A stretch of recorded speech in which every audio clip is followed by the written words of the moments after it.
몇 년 전 나는 한 작은 도시에 위치한 대학교에 다니고 있었다. 그 도시는 옛날에 번성했지만 이제는 사람들이 많이 떠나 쇠락해가는 곳이었고 자연스레 버려진 건물들이 많았다. 특히 도심 외곽에 위치한 옛 병원이 유명한데 그곳에서 귀신이 나온다는 소문이 돌고 있었다. 호기심이 많았던 나와 몇몇 친구들은 어느 날 밤 시간도 많고 특별히 할 일도 없던 참에 그 병원에 가보기로 결심했다. 특히 친구 중 한 명은 카메라로 기이한 현상을 촬영해 유튜브에 올리면 큰 인기를 끌 수 있을 것이라며 우리를 부추겼다. 결국 우리는 손전등과 캠코더를 챙겨 병원으로 향했다. 밤 11시가 넘어서 도착한 그곳은 정말 으스스했다. 달빛에 가느다란 그림자가 드리워진 병원은 마치 살아있는 것처럼 우리를 바라보고 있는 것만 같았다. 건물은 삐걱거리는 소리와 함께 우리를 맞이했고 바람소리마저도 섬뜩하게 들렸다. 우리는 병원 입구를 지나 메인 로비로 들어섰다. 먼지 쌓인 바닥과 누렇게 변색된 벽, 깨진 창문들이 우리를 반겼다. 처음에는 모두 떠들썩하게 장난을 치면서 촬영을 시작했다. 하지만 시간이 지날수록 묘한 긴장감이 우리의 입을 조용하게 만들었다. 1시간쯤 지났을 때였다. 누군가 멀리서 으으 하는 소리를 듣는다고 했다. 우리는 잠시 멈춰서서 귀를 기울였다. 정말이었다. 그 소리는 아주 희미했지만 분명히 누군가의 울음소리 같았다. 우리는 서로를 쳐다보며 불안한 마음이 들기 시작했다. 그 소리를 따라 2층으로 발걸음을 옮기기 시작했다. 계단을 올라갈수록 울음소리는 점점 선명해졌고 마치 어린 소녀의 울음소리처럼 들렸다. 2층 복도에 도착하자마자 한 친구가 갑자기 여기야 라고 외쳤다. 우리는 그 친구가 가리키는 방으로 달려갔다. 그 방은 소아병동이라는 낡은 표지판이 붙어있는 병실이었다. 문을 열고 방 안에 들어섰을 때 울음소리는 저절로 멎었고 방 안은 강한 정적에 휩싸였다. 우리는 방 안을 조심스럽게 둘러보기 시작했다. 침대와 의자가 엉망으로 흩어져 있고 바닥에는 낙서가 가득했다. 그런 가운데 방 한쪽 구석 창문틀 아래 작은 인형이 놓여 있었다. 이상하리만치 깨끗한 그 인형은 우리를 조용히 응시하고 있었다. 그때 우리는 뭔가 잘못됐다는 느낌을 받았다. 다른 친구가 인형을 집어들려고 손을 뻗는 순간 갑자기 창문 밖에서 소름 끼치는 비명소리가 들려왔다. 그것은 분명히 소녀의 비명이었다. 우리는 그 비명소리에 놀라 인형을 내려놓고 급히 방을 빠져나왔다. 복도에서 불길한 응산함이 우리를 사로잡았다. 시간은 이미 자정을 넘어가고 있었고 이제는 우리가 여기서 빠져나가야 한다는 사실이 분명해졌다. 서둘러 병원을 빠져나와 차로 돌아오는 길 우리는 아무도 함부로 입도 뻥긋하지 않았다. 차 안에 들어선 후에야 한 친구가 갑자기 울음을 터뜨렸다. 다른 친구들도 하나같이 공포에 질린 얼굴로 입을 다물고 있었다. 그날 밤 이후로 우리는 절대 그 병원에 다시 가지 않겠다고 맹세했다. 그리고 그 일을 다른 사람에게 말하지 않기로 했다. 다만 내 머릿속에 한 가지 의문이 계속 남아있었다. 그 구석에 놓여있던 인형은 정말 단순한 인형이었을까? 아니면 울음소리의 주인공이 다른 의미로 거기 있었던 것일까? 우리는 그 답을 알 수 없었다. 다만 그날 이후로 학교 근처에서도 은근한 소름끼침이 이어졌고 그것은 단순한 우리의 상상일 뿐이라고 믿고 싶었다. 두 번째 이야기 어느 작은 시골 마을에서 시작된 이야기는 가을이 깊어져 차가운 바람이 부는 11월의 어느 날 밤으로 돌아갑니다. 마을은 울창한 산으로 둘러싸여 있으며 저녁이 되면 안개가 자욱하게 깔려 더욱 으스스한 분위기를 자아냈습니다. 그날 마을의 오래된 전설에 대해 자주 이야기를 나누던 고등학생 4명이 모였습니다. 이들은 마을에서 가장 오래된 폐가 일명 흑장미 저택에 방문하기로 결심했습니다. 저택은 마을 외곽의 숲속에 자리하고 있었고 몇십 년 전 그곳에 살던 한 가족이 흔적도 없이 사라진 후로 줄곧 비어있던 곳이었습니다. 그 가족의 마지막 모습과 관련하여 수많은 소문과 미신이 돌았지만 아무도 그 진실을 알지 못했죠. 학생들은 손전등과 카메라를 준비하고 저녁 늦게 저택을 향해 출발했습니다. 짙은 안개 속에서 겨우 길을 찾아가던 이들은 곧 불길함이 스며있는 저택 앞에 도착했습니다. 부서진 대문을 열고 천천히 안으로 들어간 그들은 낡고 거미줄이 가득한 내부를 둘러보기 시작했습니다. 갑작스레 바깥에서 불어오는 바람에 문이 쾅 하고 닫히자 모여있던 이들 사이에 긴장감이 흘렀습니다. 그들은 저택의 각 방을 조심스럽게 조사하기 시작했습니다. 벽에는 세월의 흔적으로 가득한 낡은 초상화들이 걸려 있었고 그것들을 보고 있자니 자꾸만 그림 속 인물들이 자신들을 지켜보는 것 같은 착각에 빠졌습니다. 그런 와중에 한 친구가 저택 지하실로 이어지는 문을 발견했습니다. 오래된 문은 녹슨 자물쇠로 잠겨 있었지만 힘을 줘서 열면서 아래로 이어지는 계단이 드러났습니다.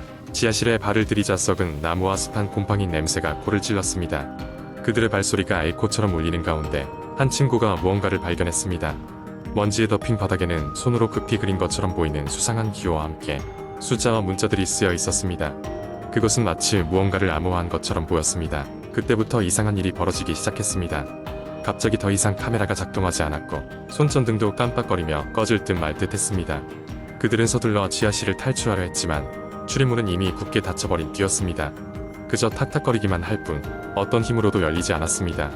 공포에 휩싸인 그들은 어떻게든 다른 탈출구를 찾기 위해 지하실을 수색하기 시작했습니다. 이윽고 벽면에 걸려있던 큰 시계가 눈에 들어왔습니다. 시계는 이상하게도 앞으로만 가지 않았고 뒤로 돌고 있었습니다. 누군가가 시간이 되돌아가고 있다고 속삭이는 듯한 소리가 들리자 그들은 더욱 초조해졌습니다. 결국 친구 중 한 명이 용기를 내어 시계의 뒷면을 열어보았고 그곳에서 오래된 종이 몇 장을 발견했습니다. 그것은 과거 이 집에 살던 가족들의 일기장 일부였으며 사라지기 전까지 그들에게 무슨 일이 있었는지를 기록하고 있었습니다. 일기장에는 매일 밤 어떤 형체가 집을 배회하고 그들에게 말을 걸었다는 등의 소름 끼치는 내용이 포함되어 있었습니다. 그 형체는 죽음을 예측하는 목소리였다 했고 그 소리를 들은 자는 결국 저택에서 영영 사라지게 되었기에 그것이 전설로 남겨졌던 것이었습니다. 지금 이 순간 그들은 그 형체와 마주하게 될지도 모른다는 생각에 사로잡힌 채 전율을 느꼈습니다. 그러나 마냥 두려움에 떨고 있을 수는 없었습니다. 4명은 한데 뭉쳐 용기를 불태우며 다시 한번 출구를 찾아 방의 구석구석을 뒤져보았습니다. 그리고 시간이 흐르고 마침내 숨겨진 또 하나의 작은 문을 발견했습니다. 그 문을 통해 올라가는 돌계단은 밖으로 이어졌고 마지막 힘을 모아 도망치듯 그곳을 빠져나왔습니다. 뒤를 돌아보니 어느새 저택은 고요함 속에 스며들어 있었고 마치 사실 아무 일도 없던 것처럼 안개 속으로 서서히 묻히고 있었습니다. 집으로 무사히 돌아온 그들은 이 놀라운 경험을 절대 잊을 수 없을 것임을 알았습니다. 그리고 그날 이후로 그들 중 누구도 다시 그 저택을 이야기하지 않았고 그 뒤로도 그 집에 가고자 하는 사람은 더 이상 없었습니다. 마을 사람들에게 전해지던 전설은 이후로도 계속해서 전해졌지만 그 형체에 대한 비밀은 마을의 어둠 속에 남아 사람들을 오싹하게 할 뿐이었습니다. 세 번째 이야기. 나는 항상 늦은 밤에 일을 마치고 집에 돌아오는 편이었다. 그날도 여느 때와 다름없이 회사에서 야근을 마치고 조용한 골목길을 따라 집으로 향하고 있었다. 길거리는 인적이 드물었고 가로등 불빛 아래로 길게 늘어선 내 그림자가 내 앞서가고 있었다. 걷고 또 걷다가 나는 문득 주변 환경이 낯설게 느껴졌다. 분명 익숙한 길인데 마치 처음 보는 풍경처럼 느껴지는 것은 왜일까? 나는 나도 모르게 걸음을 멈추고 주위를 둘러보았다. 골목의 즐비한 상점들은 모두 불이 꺼져 있었고 찬바람이 스산하게 불었다. 귀가에 어떤 속삭이는 소리가 들렸다. 주위를 둘러봤지만 아무도 없었다. 등골이 서늘해진 나는 발걸음을 재촉하기 시작했다. 하지만 그 소리는 점점 더 가까워지는 듯했다. 심장은 마치 북처럼 쿵쿵 뛰기 시작했다. 곧장 집으로 달려가려던 그때 내 앞에 웬 여자가 서 있었다. 그녀는 긴 머리카락에 흰 옷을 입고 있었고 나를 뚫어지게 쳐다보고 있었다. 그녀의 눈은 마치 하염없이 깊은 어둠 속으로 빨려 들어가는 느낌이 들게 했다. 난 순간 몸이 얼어붙은 듯 그 자리에서 꼼짝할 수가 없었다. 여자는 손을 뻗어 내게 다가오려 했고 나는 있는 힘을 다해 비명을 지르며 뒷걸음질 쳤다. 그때 주변의 가로등 불빛은 모두 깜빡거리기 시작했다. 머릿속은 하얘졌고 귀에서는 기괴한 소리가 점점 커져만 갔다. 그 소리는 마치 여러 사람이 겹쳐 말하는 것처럼 들렸고 점점 이해할 수 없는 언어로 변해갔다. 내가 비명을 지르려는 그 순간 갑자기 정신이 돌아왔다. 나는 아무도 없는 골목 한가운데서 소리 없는 비명을 지르고 있었다. 하지만 아까까지 내 앞에 있었던 여자는 보이지 않았다. 그저 적막한 거리만이 나를 둘러싸고 있었을 뿐이었다. 집에 돌아왔지만 마음은 여전히 진정되지 않았다. 찬물로 얼굴을 적시고 나서야 겨우 조금 진정할 수 있었다. 하지만 그날 이후 나는 집 근처 그 골목을 지나는 일을 피하고 있다. 머리로는 단순한 환각이라고 생각하려 해도 그날의 기묘한 경험이 내내 나를 따라다닌다. 그 여자의 망령 같은 눈빛은 아직도 내 꿈에 나타나 내 잠을 방해하곤 한다. 지금도 그 일을 떠올리면 심장이 뛰고 초조함이 밀려온다. 어쩌면 그날 실제로 본 것은 단순한 환상이 아닐지도 모른다는 생각이 머릿속을 떠나지 않는다. 네 번째 이야기. 이 이야기는 어느 작은 마을에서 시작됩니다. 그 마을엔 오래된 전설이 있었는데 그 전설은 특히 동네 어르신들 사이에서 자주 이야기되었습니다. 전설에 따르면 마을 외곽에 있는 산속 오두막에는 한때 귀신이 산다고 알려져 있었습니다. 몇몇 사람들은 호기심에 그곳에 갔다가 이상한 소리를 들었다거나 설명할 수 없는 현상을 겪고 돌아왔다고 했습니다. 정민과 그의 친구들, 소영, 재훈, 그리고 민수는 오랜만에 고향을 방문했습니다. 그들은 어릴 적부터 이 마을에서 자랐고 서로 끈끈한 우정을 나눈 사이였습니다. 어느 날 밤 그들은 오랜만에 모임을 하면서 자연스럽게 어린 시절의 이야기를 나누다가 오두막 이야기가 나왔습니다. 재우는 겁도 없이 우리 그 오두막 가보는 거 어때? 라며 제안을 했습니다. 다른 친구들은 처음엔 망설였지만 결국 호기심에 이끌려 가보기로 했습니다. 다음날 저녁 그들은 각자 손전등을 챙기고 걷기 시작했습니다. 오두막에 도착했을 때 주변은 이미 어둑어둑해져 있었고 나무들이 으스스하게 흔들리고 있었습니다. 오두막은 매우 낡고 버려진 상태였지만 분명히 누군가 살았던 흔적이 보였습니다. 문이 삐걱거리며 열리자 안쪽에는 먼지투성이 가구들과 다양한 물건들이 있었습니다. 그들은 손전등으로 안을 둘러보며 천천히 들어갔습니다. 그런데 갑자기 바람도 없는데 문이 꽝 하고 닫혔습니다. 순간 모두가 깜짝 놀랐고 민수가 장난하지 말라고 말했지만 아무도 장난을 치지 않았습니다.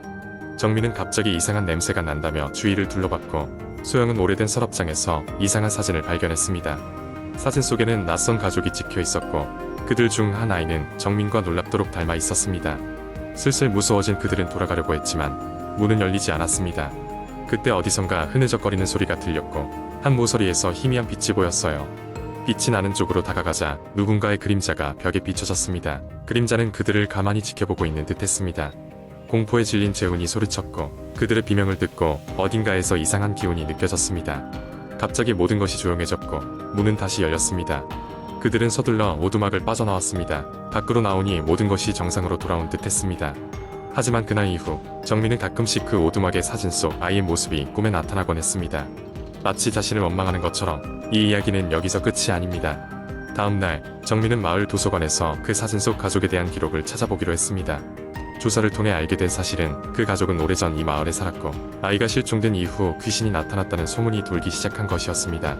시간이 지나면서 정민은 결국 친구들과 함께 그 오두막의 비밀을 풀어나가기로 결심합니다. 그러나 그 과정에서 그들은 더욱 깊고 어두운 미스터리에 휘말리게 되는데 그들이 밝혀낼 비밀은 무엇일까요? 그리고 그 사진 속 아이는 어디로 사라진 것일까요? 마을의 전설은 과연 진실일까요? 이 이야기는 계속됩니다.